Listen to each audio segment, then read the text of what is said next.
백성 가운데서 찾더라. 아멘. 예수 부활하셨습니다. 그 놀라운 사랑 가운데가 우리 가운데 임할 줄로 믿습니다. 네, 그래서 오늘은 굉장히 기쁜 날이죠. 네, 그래서 많은 교회들이 오늘은 굉장히 축제와 같은 날인데 또 교회들이 그렇게 못하겠죠. 코로나19 때문에 최소한으로 이렇게 해서 할 텐데요.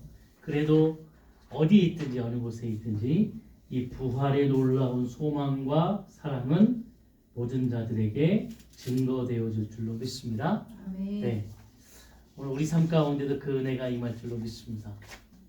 경험하시고 또 오늘도 그것을 통해 하나님 앞에 영광 돌리시는 귀한 하루가 되어주시기를 주의 이름으로 축원합니다. 자, 오늘은 부활주일인데 제가 이제 부활절 설교를 이렇게 절기 설교를 하고 강해를 할까 했는데 오늘 강해의 순서가 공교롭게도 이 부활주일과 잘 맞는 그런 설교입니다. 그래서 그냥 이 설교를 통해서 부활절 우리가 감사 예배를 주신 하나님의 말씀을 통해 은혜를 받아야 되겠다 이렇게 생각을 했습니다. 지난주 말씀을 잘 기억하시나요? 악골골짜기 이런 주제로 했는데요. 인간의 탐심은 그냥 단순히 하나를 남의 것을 훔친다 그것으로 끝나는 것이 아니죠. 탐심은 우리가 이야기한 대로 그 탐심을 통해 우리의 모든 삶이 하나님을 떠나게 되고요. 그것을 통해서 본질이 바뀌니까 생명에 있던 자들이 사망으로 옮겨져 소망에 있던 자들이 소망을 다 잃어버리는 그런 삶을 살아가게 된다. 우리 탐심을 버려야 합니다.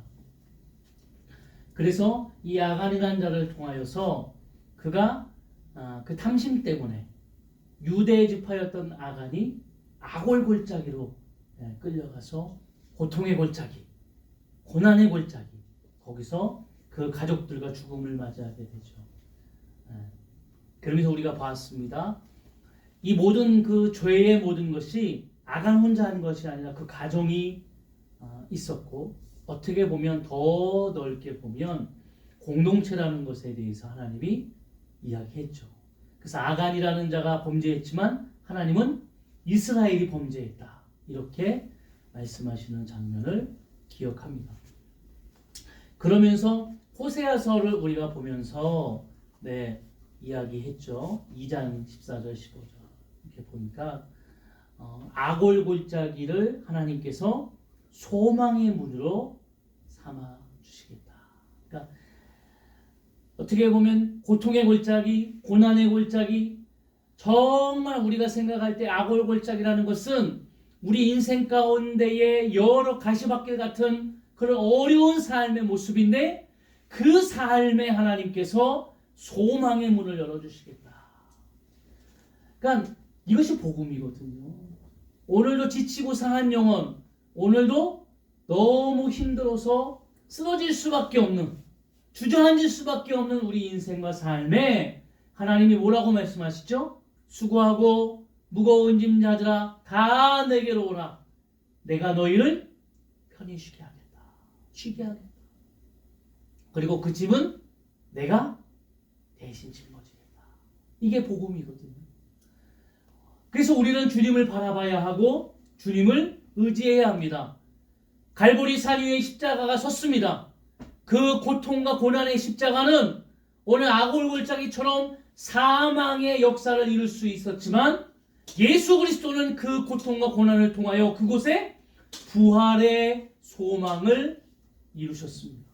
그래서 사망의 십자가가 아닌 그 십자가는 온 인류 가운데에 생명과 소망을 이루어가는 그런 놀라운 하나님의 사랑을 이루는 십자가가 되었습니다.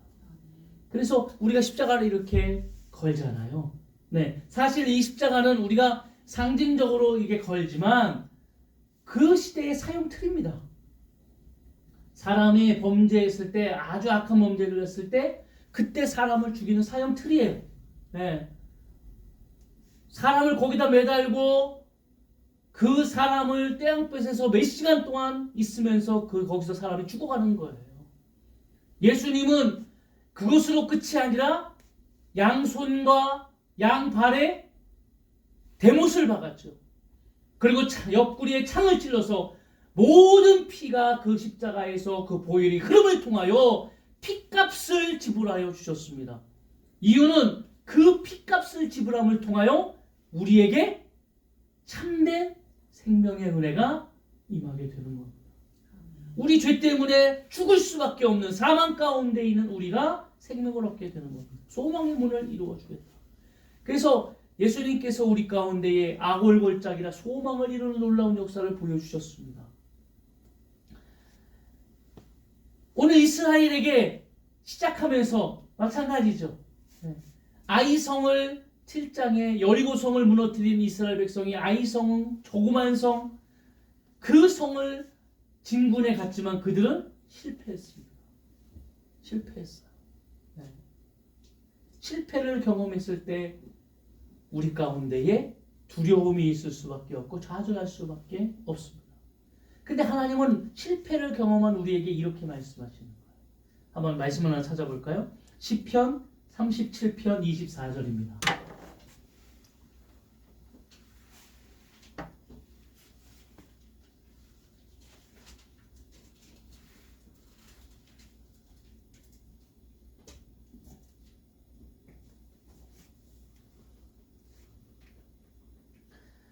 편 37편 28 다 같이 읽습니다. 그는 넘어지나 아주 엎드러지지 아니함은 여호와께서 그의 손으로 붙드시리로다. 할렐루야. 아멘. 어떻게 해요? 그는 넘어지나 아주 엎드러지지 아니한다. 왜요? 여호와께서 그의 손으로 붙드시리로다. 할렐루야. 우리는요 넘어질 수 있습니다. 넘어질 수 있어요. 아마 넘어지지 않는 자는 없을 거예요.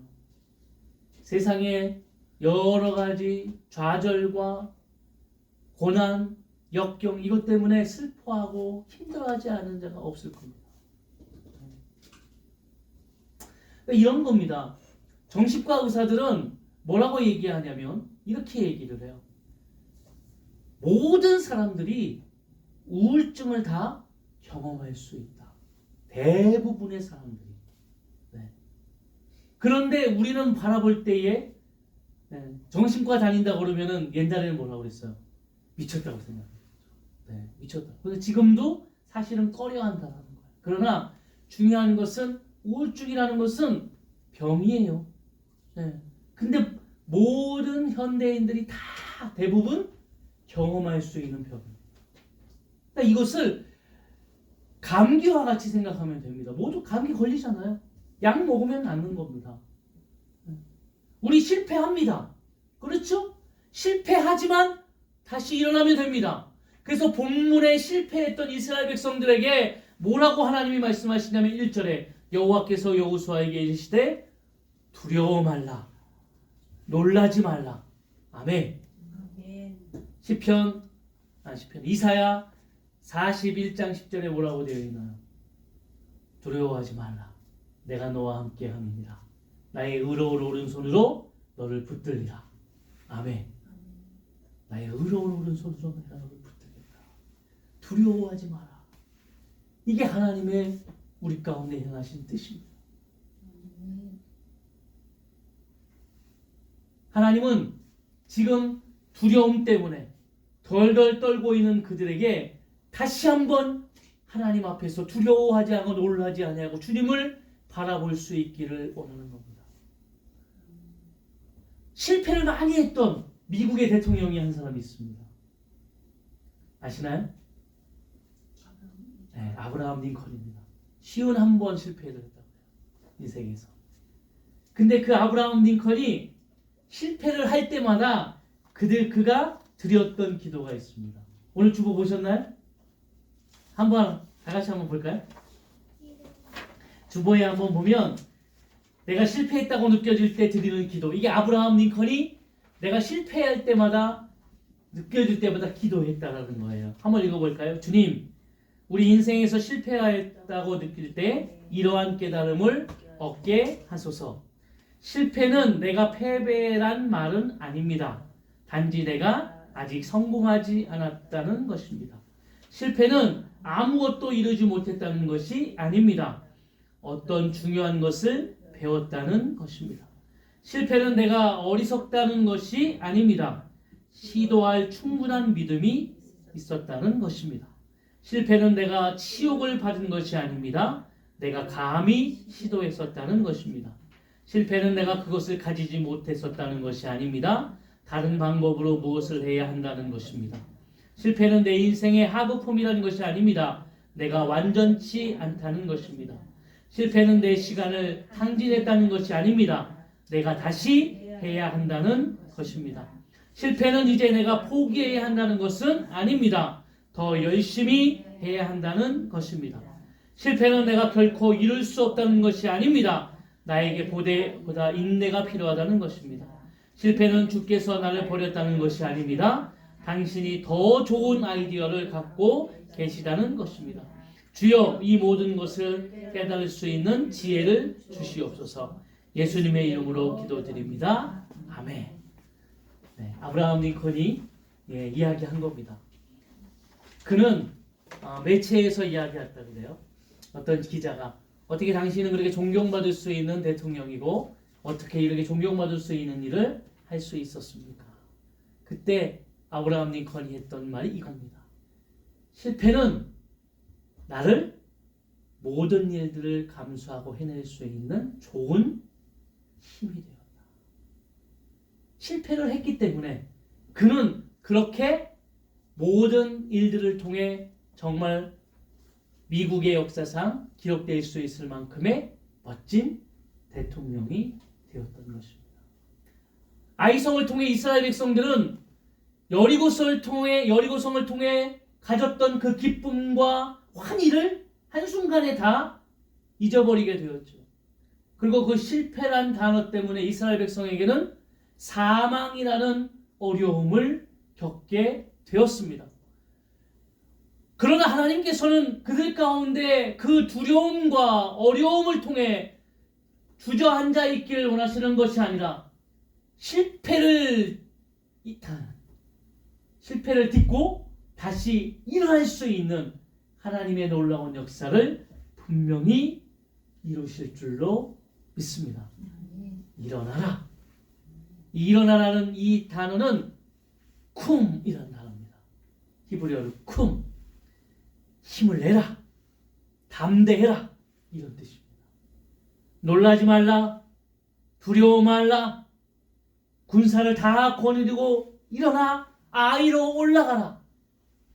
일어나 아이로 올라가라. 이 말 속에 하나님께서는 두려움과 모든 가졌던 너희의 좌절하는 마음을 다 내어버리고 쿰 힘을 내라. 담대하게 나아가라. 왜요? 내가 너희를 붙들겠다. 마가복음 5장 35절부터 43절에 보니까 회당장의 아이로가 나옵니다. 회당장의 아이로의 딸이 많이 아파요. 그러니까 헐레벌떡 뛰어가서 예수님을 찾습니다. 예수님, 지금 저희 딸이 너무 많이 아픕니다. 예수님께서 가셔서 기도해 주시면 나을 것 같습니다. 그런데 길을 가던 중에 그 많은 사람들이 있는데 12년 동안 혈루병을 앓는 여인이 예수님의 옷자락을 싹 만집니다. 그랬더니 예수님이 길을 가다 멈추시고 말씀하셨어요. 누가 내 옷을 만졌느냐. 그리고 12년 동안 혈루병을 앓았던 그 여인에게 말씀하셨죠. 내 믿음이 내 병을 고쳤다. 근데 그렇게 이야기하고 있는데 회당장의 아이로의 하인이 찾아옵니다. 그리고 딸이 죽었습니다.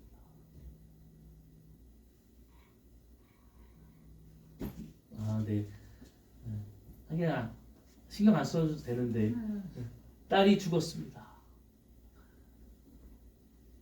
그래가지고 그러니까 다 절망했잖아요. 근데 이 아이로는 뭐라 그랬냐면 예수님이 가셔서 하시면 살아날 수 있습니다. 이런 마음을 가졌어요. 예수님이 가셨습니다. 벌써 가니까 모든 사람들이 다 절망하는 그런 분위기예요. 근데 예수님이 한마디 하셨어요. 절망하지 마라. 죽은 것이 아니다. 이 딸은 잔다. 그런데 그 성경에 기록되어 있는 말씀이 뭐라고 기록되어 있냐면 모든 사람들이 비웃었다 그랬어요.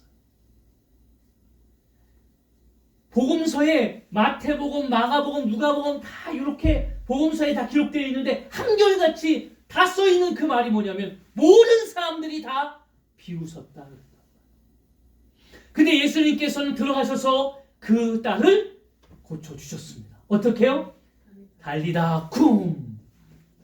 번역한즉 소녀야 일어나라. 죽었던 것처럼 많은 사람들에게 보였지만 예수님께서는 들어가셔서 달리다 쿵! 일어나라. 그랬을 때 소녀가 벌떡 일어나게 됐습니다. 오늘 우리 인생 가운데에 실패는 분명히 찾아옵니다. 고난주간을 통하여 우리가 일주일간 예수님의 행적을 바라보면서 예수님께서는 정말 종려나무까지를 흔들며 많은 사람들이 환영했던 것처럼 이스라엘을 로마의 압제 속에서 해방시킬 수 있는 왕으로 오신 것이 아니라 십자가를 지러 가셨어요. 정말 무기력하게, 어떻게 보면 인간의 눈으로 볼 때는 가장 무기력한 모습으로 십자가를 지러 오셨습니다. 근데 중요한 것은 그 십자가의 무기력한 것처럼 보이는 그 모습이 온 인류를 구원할 수 있는 생명의 열매가 되었다. 사람들은 비웃었죠. 침을 뱉었고. 우리 인생도 마찬가지입니다. 아이성과 같이 우리의 잘못된 삶, 잘못된 선택, 잘못된 발자취를 통하여 이루어지는 실패가 우리에게 오게 되어 있습니다. 그때 기억해야 됩니다. 놀라지 말라. 두려워하지 말라. 왜? 실패는 했지만 넘어지지는 않아. 왜냐하면 내가 너를 붙들기 때문에. 일어나라. 힘을 내라. 담대하게 나아가라. 내가 너희와 함께 할 것이다. 일어나시기를 원합니다. 부활의 신앙, 소망은 일어나는 겁니다. 실패를 경험했지만 그 가운데에서 다시 힘을 얻고 일어나는 겁니다. 그러면서 하나님께서 말씀하셨습니다. 일어나 아이로 올라가라. 1절 말씀입니다. 보라, 내가 아이 왕과 그의 백성과 그의 성읍과 그의 땅을 다 내 손에 넘겨 주었으니. 이게 없었잖아요, 이게. 네? 아이로 처음에 갈 때 이게 없었고 그냥 정탐꾼만 얘기만 듣고 아 그래? 여리고에 비하면 작네? 아무것도 아니네? 우리가 조그만 숫자, 조그만 힘으로도 이길 수 있다고 생각을 했어요. 그런데 거기에서 진 겁니다. 이게 더 큰 데미지를 입게 돼요. 우리 인생도 그렇더라고요. 큰 어려움이 있을 때는 다 무릎을 꿇고 기도합니다. 하나님께 맡깁니다.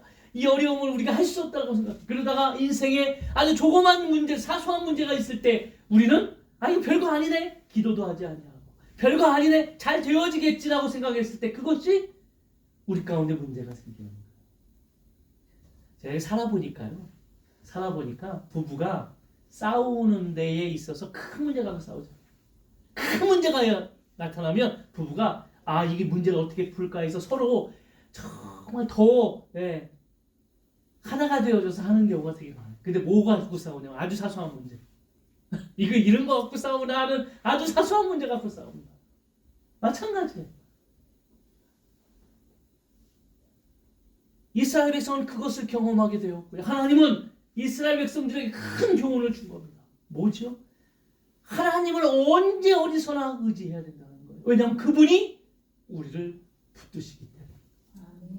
하나님이 오늘 말씀하시는 거예요. 보라, 내가 아이 왕과 그의 백성과 그의 성읍과 그의 땅을 다 내 손에 넘겨 주었으니. 내가 주겠다 이런 말이에요. 예. 아직 승리하지 않았는데 넘겨 주었다. 동일한 말씀이에요. 미래적 완료형이죠. 예. 아직 일어나지 않았지만 하나님께서는 내가 할 거니까, 내가 너희를 인도할 거니까 그렇게 되어진다라는 확신이에요.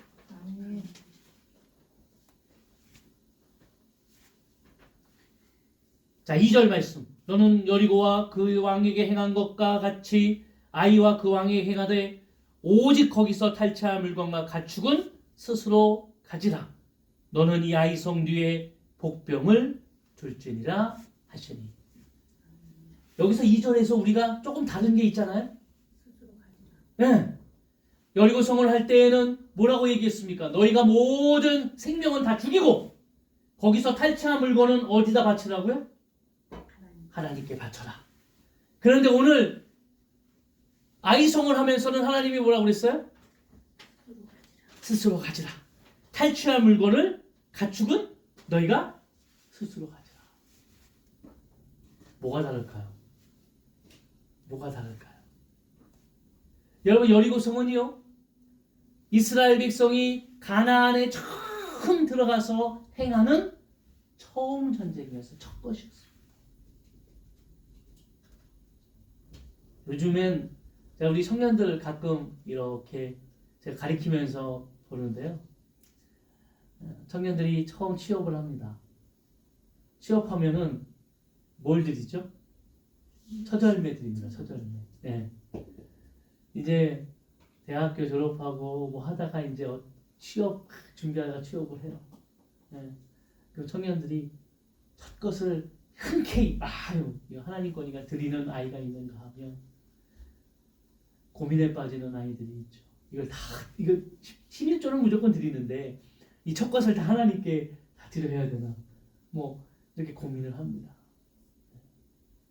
첫 것은 히브리어로 무슨 의미가 있다고 그랬죠? 첫 것은 모든 것을 의미합니다. 아멘. 그러니까 11조는 하나님께 우리가 10의 1조만 드리지만 하나님께서 10개를 주셨는데 그 가운데 하나만 드리지만 의미적으로는 뭐라고요? 모든 것을 다 드립니다. 그런 마음으로 해야 되는 겁니다. 첫 것을 하나님께 드리는 것은 모든 것을 다 드리는 거예요. 그러니까 하나님께서 여리고성을 하면서 여리고성은 그래서 인간의 방법이 하나도 없는 겁니다. 뭐였죠? 그냥 하루에 한 바퀴씩 돌아라. 전적인 하나님의 놀라운 모습. 어떻게 보면 그 처음에 놀라운 문을 여시면서 첫 키를 여시면서 하나님이 어떻게 하나님이 너희를 인도할 것이라는 케이스를 보여준 거예요. 네. 경험해 보세요. 하나님이 놀랍지 않나요? 아니 그냥 한 바퀴씩 돌아. 마지막 날 7바퀴 돌아. 함성을 질러 와! 무너졌어요. 성이. 이게 말하자면 네? 영화로 만들어도 사람들이 이거 볼까요? 이거 말도 안 이게 무슨 이게 만화예요? 이렇게 얘기할 수도 있잖아. 네? 근데 하나님께서는 이것을 처음 것을 통해서 어떻게 내가 너희를 인도할 것이냐는 것을 확실하게 하나님이 샘플로 보여주는 거예요. 너희가 할 것은 없어. 내가 군대 장관이 되어서 너희를 인도할 거야. 친히 내가 너희의 군대 장관이 될 거야. 이게 여호수아 5장에 나오는 얘기예요. 그러면서 하나님께서 첫 것을 여리고성을 무너뜨리면서 하나님이 구별해서 어떻게 해요? 다 내게 바쳐라. 제가 이 여호수아서 보면서도 얘기했잖아요. 라합을 통해서 정탐꾼들이 가니까 야 너희들 하나님이 저 애굽에서부터 너희를 인도해서 네? 아말렉과 전쟁을 이기고 막 우리는 그걸 들을 때마다 간담이 녹았다 이랬는데 이스라엘 백성은 어떻게 해요? 기껏 가데스 바네아에 가가지고 그거 보고 자기 스스로 하나님은 야 이길 수 있어. 여호수아와 갈렙은 우리의 밥이야 뭐 이랬는데 그들은 아니야. 그들에게 봐서 우리는 메뚜기와 같아 이러면서 돌아갔잖아요. 근데 정탐꾼이 가서 보니까 뭐라 그래요?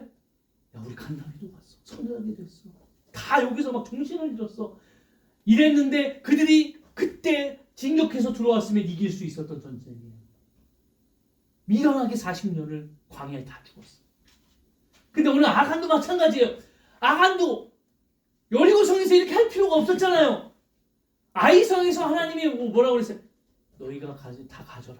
이렇게 했잖아. 하나님을 모르는 거예요. 그러니까. 우리가 인생을 살아가면서요. 많은 사람들이 뭐라고 이야기하냐면 하나님의 말씀대로 살아가야 합니다. 말씀대로 사는 게 어렵습니까? 대부분 성도들이 뭐라고 얘기하냐면 어려워요. 하나님을 몰라서 그렇습니다. 말씀대로 살아가는 게 가장 쉬울 수도 있어요.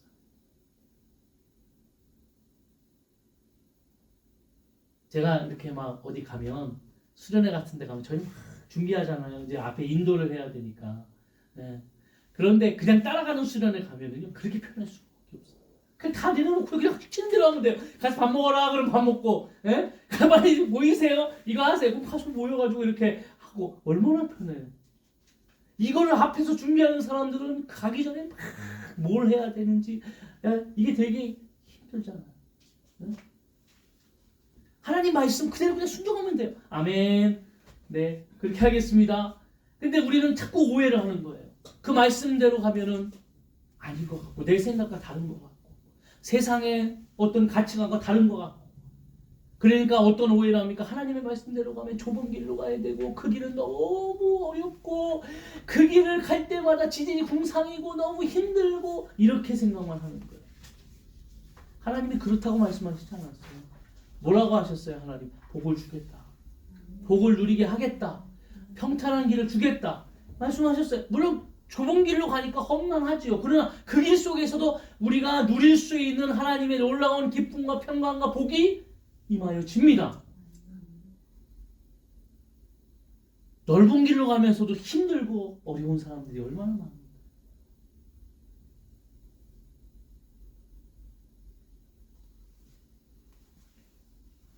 다 너희에게 다 가져라. 이 말은 이제 하나님께서 너희가 믿음으로 나아가는 모든 삶에 주어지는 모든 것들을 내가 너희에게 다 주겠다. 이런 말이에요. 자, 또 하나는 뒤에 가면 이제 너는 아이성 뒤에 복병을 둘지라 하시니 3절 이에 여호수아가 일어나서 군사와 함께 아이로 올라가려 하여 용사 3만 명을 뽑아 밤에 보내며 그들에게 명령하여 이르되 너희는 성읍 뒤로 가서 성읍을 향하여 매복하되 그 성읍에서 너무 멀리 하지 말고 다 스스로 준비하라. 나와 나를 따르는 모든 백성들은 다 성읍으로 가까이 가리니 그들이 처음과 같이 우리에게 쳐 올라올 것이라. 그리할 때에 우리가 그들 앞에서 도망하면 그들이 나와서 우리를 추격하며 이르기를 그들의 처음과 같이 우리 앞에서 도망한다 하고 우리의 유인을 받아 그 성읍에서 멀리 떠날 것이라. 우리가 그들 앞에서 도망하거든 너희는 매복한 곳에서 일어나 그 성읍을 점령하라. 너희는 하나님 여호와께서 그 성읍을 너희 손에 주시리라. 너희가 그 성읍을 취하거든 그것을 불살라 여호와의 말씀대로 행하라. 보라 내가 너희에게 명령하였느니라 하고 그랬어요. 지금 이게 누구에게 말씀하시는 건지 아세요?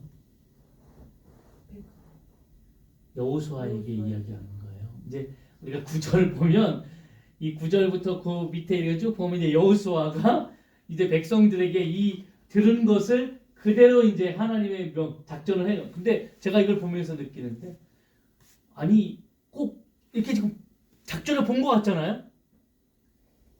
뭐 어떻게 해요? 야 이렇게 가.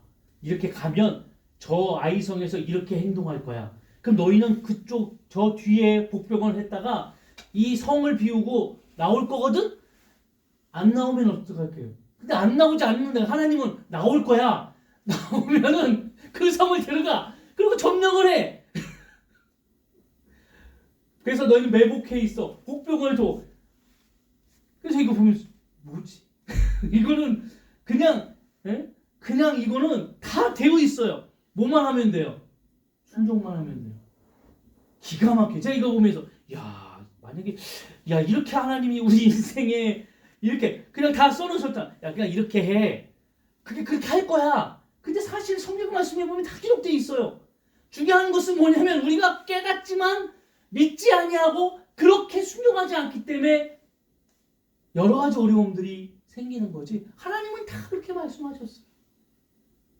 근데 중요한 것은 뭔지 아세요? 여리고성과 이 아이성이 좀 다른 단어들이 나오잖아요. 복병과 매복 이런 단어가 나와요. 여리고성은 어떻게 됐어요? 대낮에 그냥 다 보이는데 행진했잖아요. 네, 그러면서 했다면 아이성은 어떻게 돼요? 복병과 매복. 아주 밤에 나가거든요. 왜 하나님이 이렇게 하셨을까요? 왜 하나님이? 참 인생이 우리 이렇게 보면은 저도 그렇지만 우리들이 굉장히 단순합니다. 하나님을 우리가 이야기할 때에 내가 한번 경험했던 하나님이 다 하나처럼 하는 거예요. 네. 그러니까 우리는 그렇게 하는 거예요. 모르니까 그렇게 하는 거예요. 네. 근데 하나님은 정말 다양해요. 정말. 내가 경험한 그 하나님은 코끼리 왼쪽 귓볼만큼밖에 될 수도 않을 수도 있어요. 왼쪽 뒷다리 정도만큼 뿐이야 되지 않을 수도 있다고요. 하나님은 너무 제가 예전에 우리 목사님들 그 모임에서 중국에 선교를 이제 간 거예요. 근데 제가 못 갔는데 다 찍어왔어요. 이렇게. 그래서 그 영상을 보여주는데 그 영상 너무 웃기더라고요. 제가 이거 보면서. 네. 거기에 이제 목사님들만 간 게 아니고 목사님들 같이 수행해서 양로님들도 가고 그랬어요. 이분들이요 막 설교를 막 하면은 아멘을 너무 잘해요. 막 아멘 하면 기도를 시켰더니 제가 그 영상 보면서 더러워 죽겠는데 막 콧물이 막 나오는데도 그래서 막 계속 기도 막 콧물이 막 이렇게 막 예. 그리고 막 거기서 얘기하는데 거기 갔다 온 사람 얘기하는데 목사님만 보면은 뭐 손을 끌어서 안수해 달라고 자기 안수해 달라고. 그러면 하나님의 복이 임하고 이게 말씀에 있는 거잖아. 그냥 믿는 거예요. 네, 그냥 믿는 거예요. 막 장로님 손 잡고 막 안수해 달라고 장로님들이 깜짝 놀라가지고 아니라고 막 그러고 그랬다라는 그 후문이 막 있어요. 막. 네. 막 근데 은혜 받는 모습이 달라요. 기도를 했더니 네. 또 아프리카 같은데 그 성경하면 영상 보여주는데 예배가 우리가 달라요. 우리는 이렇게 막 정말 아무리 우리는 신나도 여기서 떠나질 않잖아요. 예. 아프리카 예배 드리는 거 봤는데요. 완전히 예배가 막 찬양하니까 난리가 났어요. 막 성가대가 막 특송하는데 막 우리처럼 오 이렇게 우리가 이거 막 이러고 부르고 막 춤을 추고 막 그러더니 막 성가대가 막 저 가가지고 같이 막 이거 뭐 하는 거지 이렇게 느낄 정도로. 네. 근데 그 가운데 하나님의 역사가 이루어지고. 네. 그래서 어떤 목사님이 그런 얘기 하시더라고요. 성경에 예배를 어떻게 드려라 순서를 하나님이 정해놓지 않아서 너무 감사하다. 이걸 하나님이 이렇게 처음에 하고 이렇게 순서를 정해놨으면 네, 그럴 땐 정해놓지 않고 성령의 감동과 임재하는 대로 하나님을 우리가 정말 다양하게 볼 수 있는 거예요. 그러니까 우리는 우리가 아는 것이 전부 다라고 생각하면 안 되고요.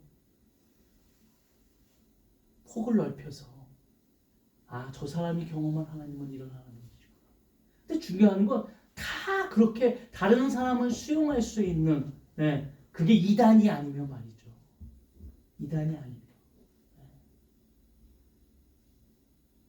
그걸 수용해서 하나님의 역사는 이렇게 이루어진다.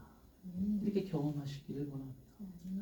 그래서 하나님께서는 이스라엘 백성을 인도하실 때 여리고 성과 같이도 인도하시지만 우리 인생 가운데 매복할 경우도 있고. 그럼 매복 어떻게 합니까? 매복 어떻게 해요? 바짝 뛰어서 메고 보이지 않아야 되잖아요. 우리가 인생에 어떤 경우가 찾아오게 됩니까? 이게 그냥 실패해서 그런 게 아니라 내가 스스로 하나님의 그 인도 속에서 모든 것을 다 주님 앞에 막 바짝 엎드려서 있을 때가 있어요. 엘리야가 3년만 동안 기근이 오고 나서 하나님의 비를 주신다고 하니까 뭐라 그래요? 야 가서 구름이 오나 봐라. 그리고 자기는 뭐라 그래요? 두 무릎 사이에 얼굴을 붓고 하나님 앞에 가장 낮은 모습으로 기도. 가장 낮은 모습. 바짝 엎드려서. 이게 하나님이 오늘 우리의 인생을 이끌어가는 내복의 순간. 이게 다 하나님의 인도 속에 있는 거라는 거예요. 우리가 당당히 걸어가서 담대하게 나갈 때도 있지만 우리 인생을 바짝 엎드려서 주님 앞에 가장 낮은 모습으로 나아갈 때도 있다. 그때 손바닥만한 구름이 오니까 엘리야가 뭐라 그래? 됐다. 우리 가자. 저는 그 장면이 너무 인상이 깊어요. 손바닥만한 구름을 보면서 저 멀리서 그러니까 그것을 지금 이야기하는 종이 소망을 품고 이야기했을 것 같아요. 이거 보면 보이지도 않아요. 저기 뭐 손바닥만한 구름 하나 보일게 이렇게 얘기하지 않았을까요? 소망이 없으면 믿음이 없으면 그 아무것도 아니죠. 그 손바닥만한 구름 비를 뿌린다고 그 누가 그렇게 얘기하겠어요. 그런데 엘리야는 손바닥만한 구름 보면서 됐다. 야 하나님이 하시겠다. 우리 가자. 비가 올 거다. 그리고 막 가가지고 무슨 왕이에요? 북이스라엘 왕 아하 그래. 아까 이세벨에게 이야기하잖아. 비가 오니까 빨리 우리가 이제 떠나가야 된다. 왕궁 들어가야 된다고. 그러니까 진짜 조금 있다가 비가 막 여러분 보세요. 3년만 동안 기근이었다니까요. 3년만. 부활의 신앙과 소망을 가진 우리에게는 오늘 이 손바닥만한 구름만 보셔도 하나님이 인도하셨구나. 하나님이 역사하셨구나. 이것을 경험하시고 나아가시기를 원합니다. 아멘. 저도 그렇고요. 요즘 이렇게 하면서 참 힘들더라고요. 참 여러 가지가 쉽지 않고 뭘 이렇게 할 때에도 저희 교회도 그냥 이렇게 보면 왜 이렇게 정체되어 있는 것 같은 마음이 들고 근데 아무것도 현실적으로 할 수 있는 건 없고 근데 이때에도 하나님께서는 아니야 내가 너를 지금 인도하고 있는 거야. 네가 지금 바짝 엎드릴 때야. 나에게 그냥 예배하고 나아가면 언젠가 싹이 나고 언젠가 줄기가 뻗어서 언젠가 많은 열매를 맺을 수 있는 그런 장성한 나무로 성장케 할 거다. 이게 부활의 소망을 갖는 거죠. 아멘. 일어나라. 일어나시기를 원합니다. 아멘. 담대해라. 힘을 내라. 오늘 상황은 좀 어렵지만 이런 놀라운 역사를 통해서 오늘도 한 걸음 한 걸음 주님과 동행하시면서 하나님의 영광을 이루어 가시기를 주님의 이름으로 축원합니다. 아멘. 자, 우리 이 시간에 이 산지를 내게 주소서. 정말 우리가 하나님 앞에 하나님을 바라보면서 우리 고백하며 기도하겠습니다.